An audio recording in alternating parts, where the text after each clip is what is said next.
Hello and welcome to the PFF Live Q&A. I'm Doug Kyed, joined as always by Ari Meirov and Brad Spielberger.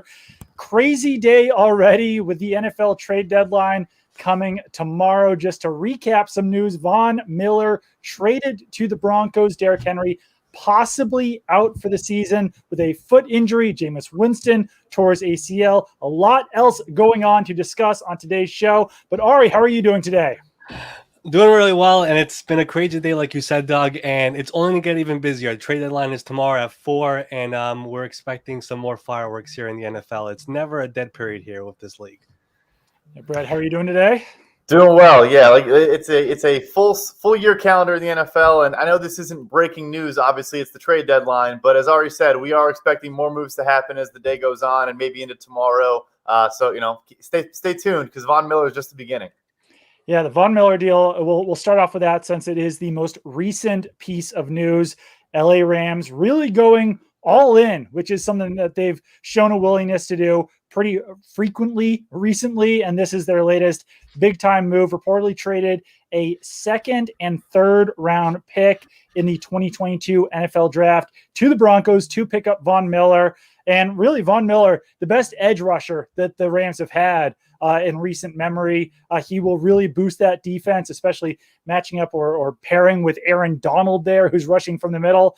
And Von Miller, just to get this out of the way, he did miss yesterday's game. It's kind of unclear if that was directly because of the ankle injury that he had suffered in the previous week, or if the Broncos already knew that they kind of had this lined up. But I would have to look at this Rams team at this point as being the Super Bowl favorites. They're really going all in and showing a willingness to give up as much future draft capital as possible to improve their team right now.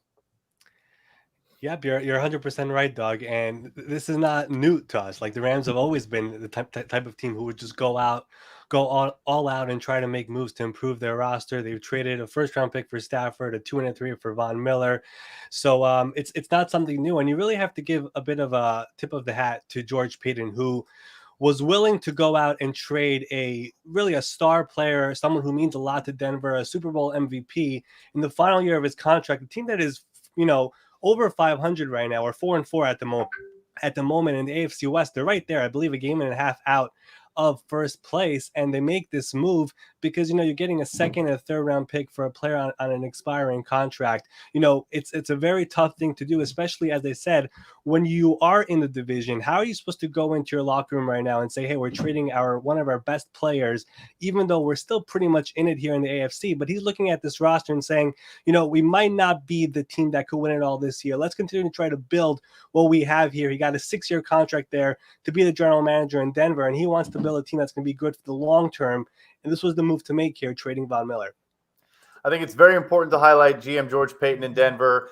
He basically was able to utilize the fact that they had cap space and not a lot of teams did. That is the story of this deadline, is how much teams can afford. And Denver was able to take on $9 million of the $9.7 million remaining for Von Miller. Only 9 teams in the NFL even had $9 million in cap space. So by doing that, you get a second and a third. It's just an offer you cannot refuse. But as you said, they're still 500. You still have to, answer to that locker room. But it's a great move and potentially a rental where watch Von Miller sign back in Denver afterwards could be very interesting. As for the LA Rams, the team account themselves tweeted out all in and a gif from Rounders of a guy dropping all his chips on the table. If you haven't seen Rounders, or younger viewers, it's a classic movie. But they are 100% all in.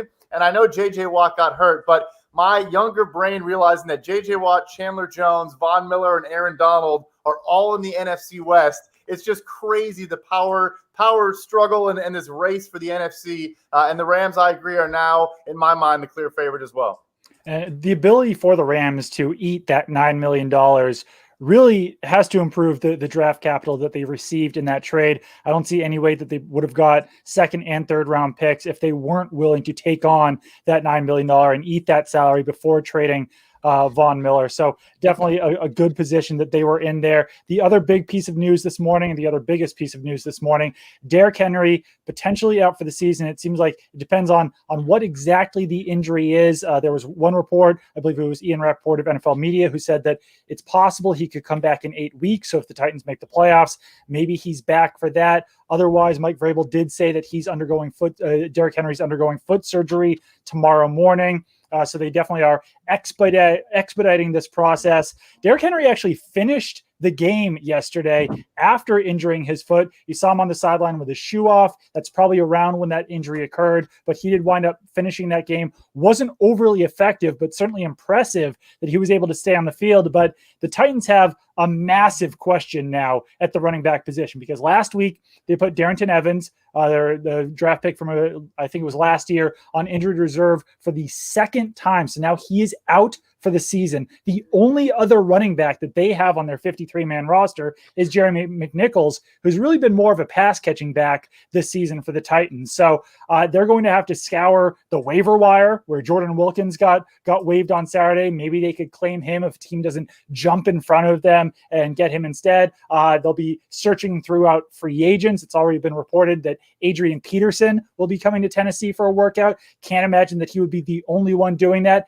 Like I said off the top, NFL trade deadline tomorrow. It's a little bit difficult to find a team that would be willing to give up running back depth, but the Titans really have to look for any and all possibilities at running back, because this isn't a situation where they can only acquire one running back to just fill in for Derrick Henry. I think they have to bring in multiple pieces now. Brad, what's your assessment of the situation here in Tennessee? Yeah, I'm with you 100%. I mean, Derrick Henry has more rushing attempts than most teams, probably top 2 running backs have in the NFL. I mean, that is how much they rely on him, how much they give him the ball. He is one of the, rare remaining workhorse backs, and this isn't a one-person job. So Jordan Wilkins, you mentioned with the Colts, on the waiver wire, has that AFC South familiarity. I think that makes a lot of sense. He's a strong downhill runner. And obviously, he's not Derrick Henry, but I do think he fits very well there. And then you mentioned, in Houston, David Johnson, potentially a name, didn't get a lot of touches this past week. Neither did Phillip Lindsay in Houston. They've obviously already traded Mark Ingram, but have an upshot undrafted free agent from last year named Scotty Phillips that they like a lot. So there are options, but as you said, it is not a long list of options. I think that is because of a lot of injuries and because practice squads and teams are able to stash guys. So Tennessee is in a bind here. Even as we're mentioning the wire, they're 6-2. They're probably in the 25 to 32 range of that wire. So, and there are other teams that maybe need a running back. So very interesting to see how they move forward, because a massive hole in their offense has just been created. Just think about how this entire trade deadline has just flipped over in the last, basically just today. The Tennessee Titans, they don't have a running back now. They're in desperate mode. They're going to have to try to figure out something, and the team could try to pry away a 4th or 5th round pick just because of how desperate they are. And the Rams, who were probably already the best team in the NFC, just traded for Von Miller. If you're another team in the NFC and you see them doing that, you might have to try to do something right now as well, just try to catch up with them because of that. I mean, like, the Rams just became even better than what they were before this. And if you're the Packers or if you're the Buccaneers, are you going to try to do something else right now just to stay in it as well and try to match what they just did? I mean, the NFL trade deadline tomorrow, 4:00, is going to be fascinating just to see who else tries to join this mix right now to try to get even better here for the stretch run. It was Sean Payton, Saints head coach, just announced that Jameis Winston does indeed have a torn ACL. He is out for the season. The Saints, I guess we're pretty smart to stash 4 quarterbacks on their 53-man roster, because they were able to put in Trevor Siemian, who played very well on Sunday in the win over the Tampa Bay Buccaneers. But then they've also got Taysom Hill, who it seems like could return from a concussion relatively soon. They've also got the rookie Ian Book. But some reports out there said that the Saints will not be looking into signing Cam Newton. I know that was probably speculated right off the bat as soon as it appeared that Jameis Winston had that season-ending injury. But it does probably make sense for the Saints, at least at this point, to keep moving with Trevor Siemian, who, like I said, did play well against the Buccaneers, and then Taysom Hill as well, who was in a very legitimate quarterback competition with Jameis Winston really throughout the entire offseason. It wasn't until Jameis Winston really excelled in a preseason game that he jumped ahead of Taysom Hill, but it was pretty close between those two quarterbacks. So we'll see if the Saints are able to keep their good fortune going with their quarterback situation. They've had to deal with a lot of injuries and absences at that position over the last couple of years, but it appears that they are good with what they have at that position right now. Yeah, it looks like they're gonna stick with what they have right now. And if you look at the Saints historically, Drew Brees got hurt a few times down the stretch in his career, and the Saints still were able to win games with Teddy Bridgewater and Jameis Winston. They actually were they've been 13-3 since whenever games that Drew Brees has not been in, and that includes this season, which of course he's been retired. But the point is that they've been able to win games with whoever is under center. That's a testament to how great Sean Payton has been as a coach, how great this roster is top to bottom. So for now, it looks like that is the plan. We privately asked about Cam Newton to see what exactly if that's a potential option because of the history there in the NFC South. Clearly, as of right now, that is not an option for him. But it's going to be interesting to see what they do because Taysom Hill in that concussion was a bit of a scary hit there against Washington. He was basically playing receiver, got a big hit from William Jackson. He's not playing now in 3 weeks.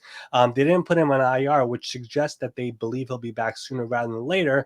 But it'll be interesting to see what they do from here because Simeon did play pretty well. And I know that Sean Payton wants to use Taysom Hill in that, that knife roll or flex roll, whatever you want to call it. So we'll see what they do. But as of right now, they want to stick with what they have, and they're 5-2, and they're playing well, and we'll see how that goes.